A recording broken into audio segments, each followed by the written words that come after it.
দেখো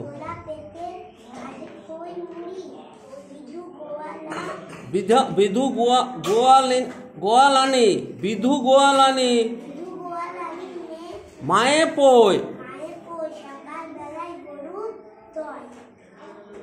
সামনে এসে পড়ো, একটু সামনে এসে পড়ো।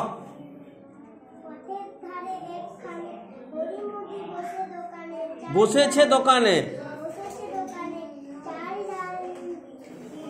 বেচে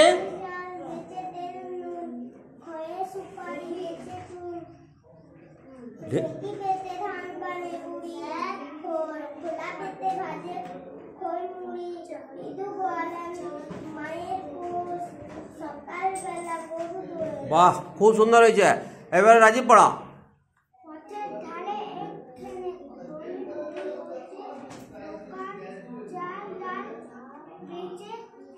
তেল নুন খয়ের সুপারি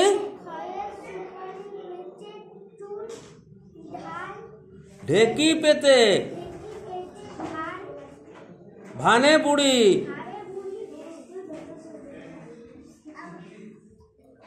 খোলা পেতে বিধু গোয়ালিনী মায়ে পই সকাল বেলায় গরু দই।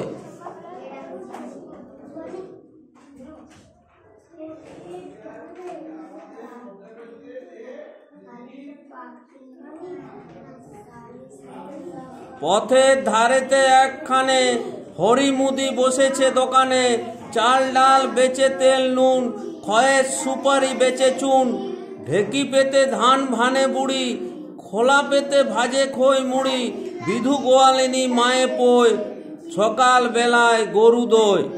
তাইলে পথের ধারে এক মুদি বসে আছে, মানে একটা মুদির দোকান। হ্যাঁ, একটা দোকানে মুদি বসে আছে, যারা দোকানে জিনিসপত্র বিক্রি করে তাদেরকে মুদি বলে। ও চাল ডাল বেচে তেল নুন, চাল ডাল এবং তেল নুন বিক্রি করছে। খয়ের সুপারি বেচে চুন, ওর কাছে খয়ের সুপারি এবং চুনও আছে।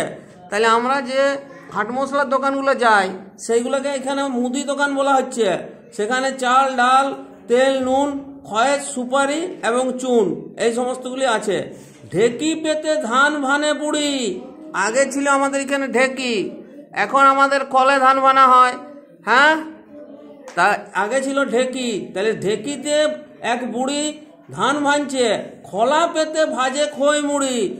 এখন যেমন মেশিনে মুড়ি হচ্ছে, আগে মেশিনে হতো নাই, ঘরে একটা খোলা ছিল, সেই চালটাকে লাড়িয়ে তারপরে খোলায় মুড়ি ভাজা হইতো, খই ভাজা হইতো। হ্যাঁ, এখনো আমরা পূজার সময় কিছু কিছু মুড়ি খই ভাজি। বিধু গোয়ালিনী মায়ে পই সকাল বেলায় গরু দই। তাহলে বিধু গোয়ালিনী হচ্ছে, হ্যাঁ, মানে গোয়ালারা দুধ দুয়ে তো, তাহলে তাদের ঘরে গরু থাকে, গাই থাকে। তাইলে এখানে বিধু গোয়ালিনী মানে ওই গোয়ালার বউকে বলা হচ্ছে। সে বিধু গোয়ালিনী মায়ে পই, মা এবং তার, হ্যাঁ, মা এবং তার ছেলে আর কি, দুলোকে মিলে সকালবেলায় গরু দুইছে। তাহলে তারপরে আছে কি, আঙিনায় কানায় বলাই রাশি রাশি করে সরিষা কলাই। তাহলে আঙিনায় আবার কি আছে, চাষ হয়েছে, হ্যাঁ, খেতে। তাহলে সেইখান থেকে সরিষা আনিছে, সরিষা আর কলাই দিয়ে সেইগুলি আমাদের আঙিনায় জড়ো করছে, ঘরের ওই যেটা আমাদের বাইরেটা। বড় বউ মেজ বউ মেলে ঘুটে দেয় ঘরের পাঁচিলে। তাইলে আমাদের হয়তো ঘরে গোয়াল আছে, সেখানে গোবর হয়, গরু আছে, তাতে গোবর হচ্ছে। সেই গোবরগুলো নিয়ে বড় বউ এবং মেজ বউ দুলোকে ঘরের পাঁচিলে ঘুটে দেয়। অনেক আগে আমরাও দেখেছি, হ্যাঁ, ঘুটে মানে মানে আমাদের ওই পাড়াতেই আশেপাশে আমরা ঘুটে দেখতে পাইছি। হ্যাঁ, যে গোবর থেকে ওরা ঘুটা দিচ্ছে। হ্যাঁ, তাহলে এখনো তুমি দেখতে পাচ্ছ, বড় বউ মেজ বউ মিলে ঘুটে দেয় ঘরের পাঁচিলে।